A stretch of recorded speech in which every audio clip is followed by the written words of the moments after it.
You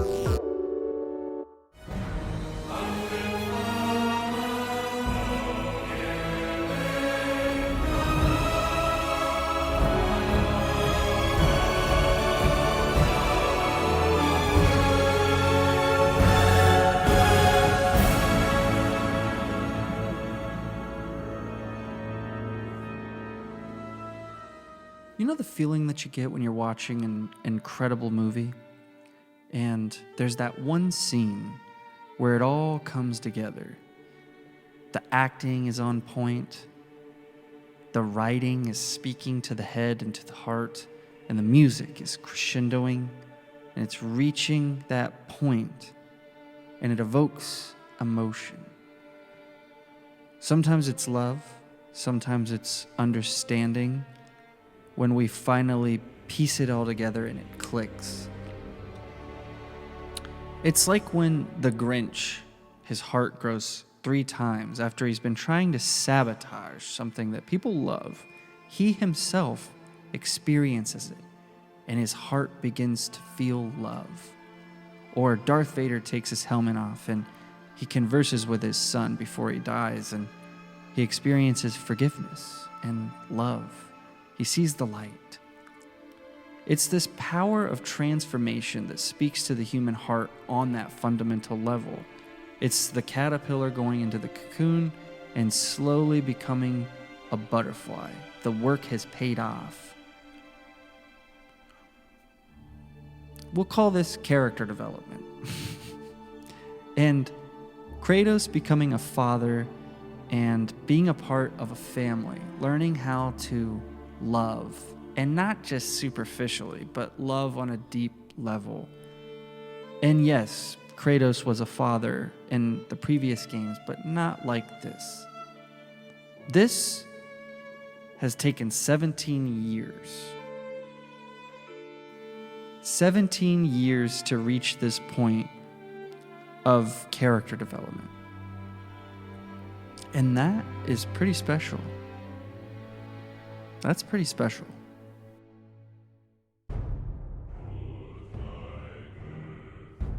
With God of War 2018, we're introduced to Atreus, the offspring of the Greek god of war, who savagely murdered the Greek pantheon, including, and not limited to, the previous bearer of the God of War title, Ares, and also his own father, Zeus. So to say that being the child of someone like that is difficult would be an understatement. Initially, we see a father who is very blunt and very short with his son, a man of very few words, and also very cold in his delivery of those words. His favorite of those words, of course, being boy. What Kratos and Atreus immediately have in common, though, is the death of Faye, who is Kratos' wife and Atreus' mother. And the game starts off very emotional with Kratos chopping down a tree that his wife has put her handprint on to signify that she wants Kratos to chop this down. And Kratos makes a funeral pyre, and he puts his wife on that funeral pyre, and he sets it ablaze.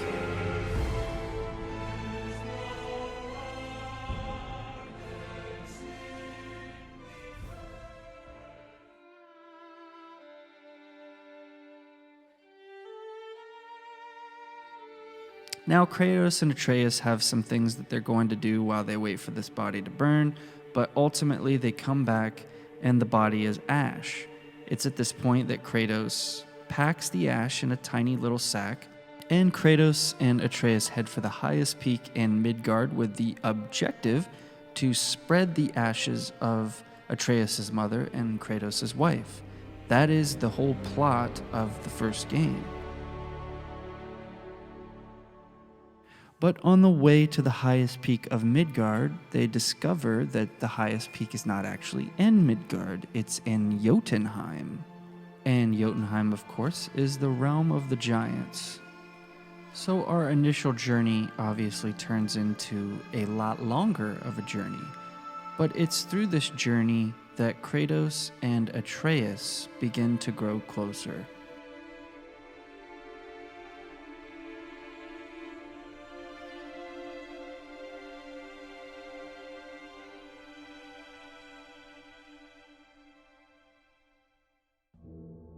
So Kratos and Atreus ultimately make it to the peak of Jotunheim, spreading Faye's ashes and fulfilling her final wish. And ultimately, it's because of this journey that Kratos is able to open his heart to Atreus and become the father that he needs for the journey ahead. Because as we also find out at the conclusion of God of War 2018, Atreus is Loki, the Norse god with a lineage that traces back to the giants. And this also means that Faye herself is a giant. So this leaves Kratos and Atreus with far more questions than they initially had before they reached the peak. And this opens the door to the journey that we will ultimately experience in Ragnarok.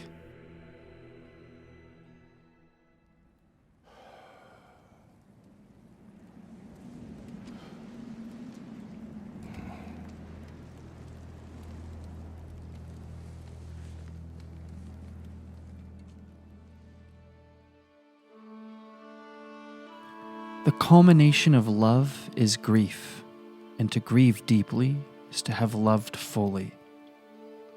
Ragnarok starts us off with Kratos reflecting on and mourning the memory of his wife.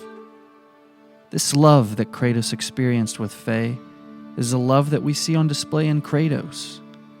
He loves because he was shown how to love, and he continues to seek wisdom from the memories of Faye that he still holds dear. It's Faye that Kratos looks up to for insight on how to be a good parent. And we see through various flashbacks that Kratos is still continuing to grieve his wife deeply, looking for the answers to questions that he alone must now learn. In God of War 2018, we saw that strong father and son bond that developed over the course of the game. It was focused and it was intimate. Kratos became more grounded and softer through a deep reflection of his own life, and his past choices and current parenting style were affecting the influence on Atreus. As we saw Atreus become more arrogant and apathetic due to his father's choice to withhold the truth, and also his cold parenting with telling Atreus to close your heart to your feelings, thus almost sending Atreus down a path that Kratos had already walked. So Kratos decides the only way that his child can be better is if he himself becomes better.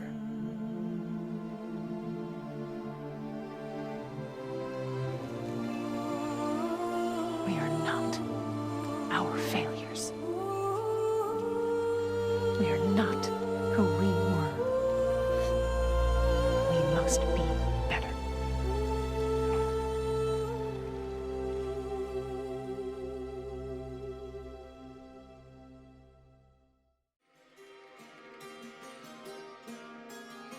In God of War 2018, we were dealing with an adolescent Atreus, and in Ragnarok, he's now more of a teenager, so he sneaks out behind his father's back, and we get to take over as Atreus on these escapades. This adds a whole new layer to the dynamic because we get to see more of what Atreus is like without his father constantly looking over his shoulder. We also see a different side of characters that Kratos and Atreus are in relationship with, as Atreus is a lot more empathetic and inviting, so people are willing to be more vulnerable around him. This is where Ragnarok really shines, as it becomes about family dynamics more than just a one-on-one father and son story. This is like Shakespeare or The Godfather with its storytelling. It's bigger than just Kratos and Atreus, as they are now getting a lot more involved in other characters' personal affairs, and it's got a family versus family dynamic, with the inhabitants of Asgard also going about their own agenda. We also get to see inside the daily lives of Thor and Odin, as Atreus is invited inside their living spaces to help Odin with his own personal goal. This creates conflict, though, with Kratos and Atreus, as Kratos doesn't like his son going off on his own, which opens the door for even greater development, because Kratos must learn to trust his son as part of learning to fully love him.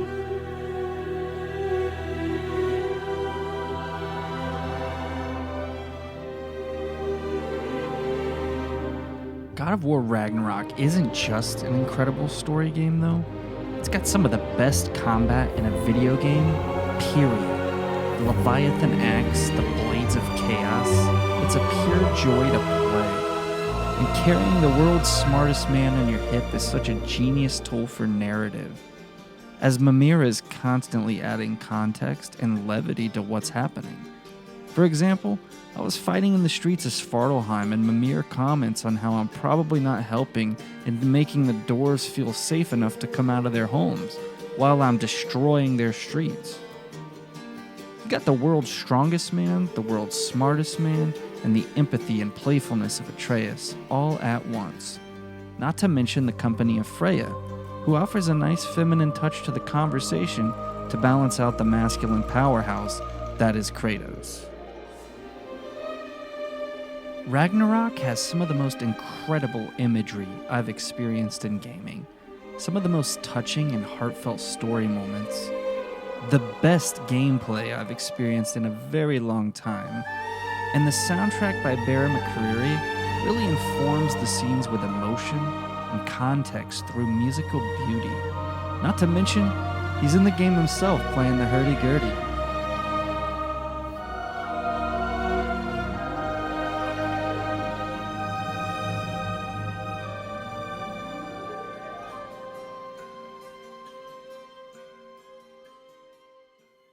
One of the big story themes of Ragnarok is challenging fate.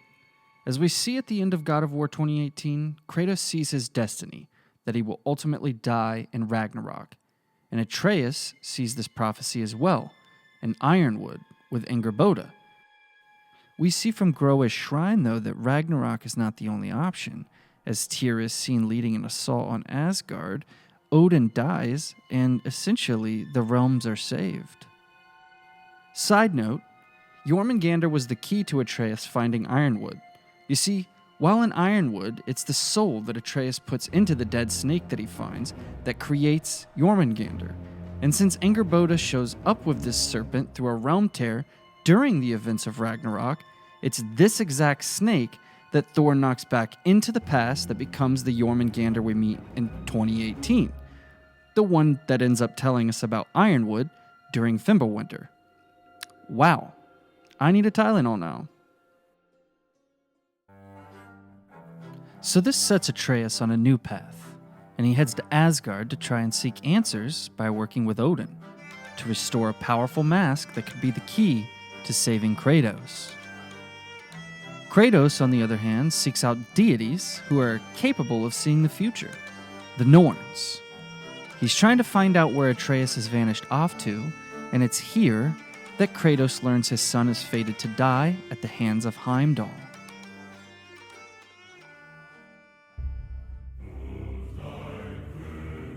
If Kratos is going to save his son, he's going to need a weapon that can bypass Heimdall's foresight. It just so happens that Brock and Sindri help him forge the Draupnir spear. This gives Kratos the upper edge in defeating Heimdall as it blocks his foresight. It is, however, this event of trying to divert his son's fate that they ultimately set Ragnarok in full motion.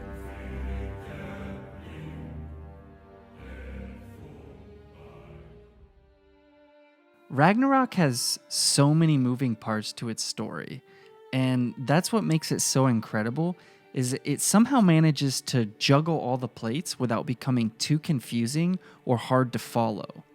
So the stage is now set. Kratos has saved Atreus, and he has Gjallarhorn in hand.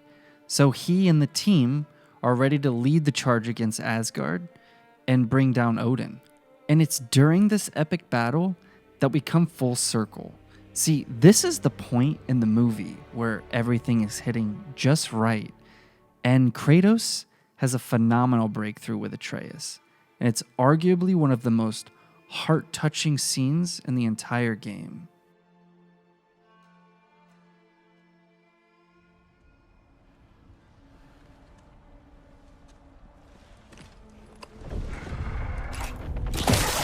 What are you doing? Son, listen closely. You feel their pain because that is who you are. And you must never sacrifice that. Never. Not for anyone.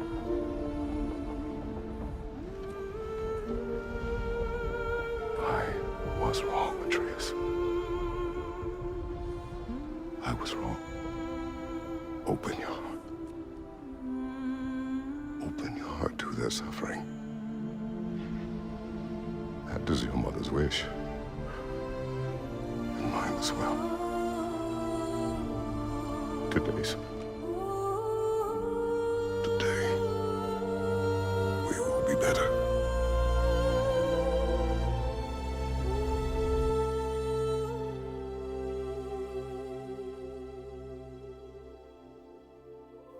And so they do just that. As they charge Asgard and begin fighting, Thor comes about and we have a fight with him. But ultimately we offer him a choice, and Kratos tells him that we must be better parents. And he spares him. However, he still succumbs to Odin. And we fight Odin as well. But ultimately we offer him a choice. He refuses, but we spare him. We spare his soul. And it is not by our hands that Odin is finished off. So we officially have a change of nature, a true change of heart. We have become better.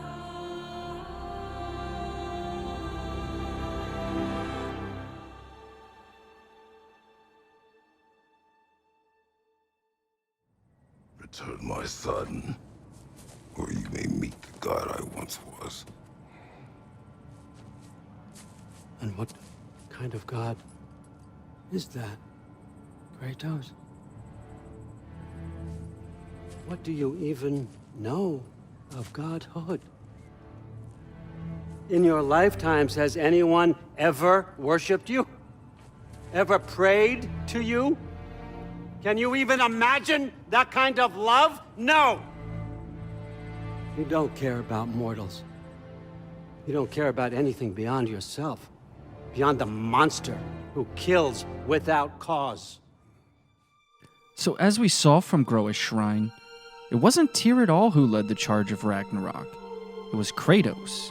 With the spear of Draupnir and Gjallarhorn in hand, Kratos ends up fulfilling Groa's prophecy. But it wasn't the way that we initially thought it was going to play out. So when we see the final shrine, the one that Faye had destroyed in the Temple of Jotunheim, we see that Kratos ultimately becomes a god who is loved, a god of peace, one whom the people worship, just like Tyr was. And it wasn't Kratos that we saw dying in the prophecy. It was Father. It was the All-Father, Odin.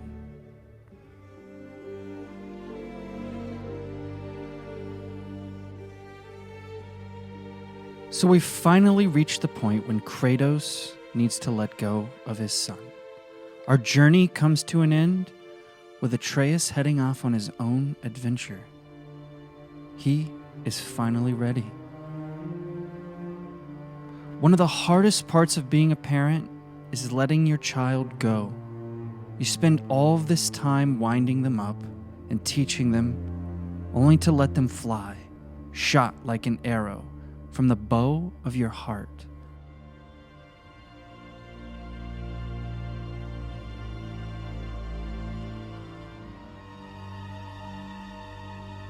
We can only trust them now and hope that they find their own way.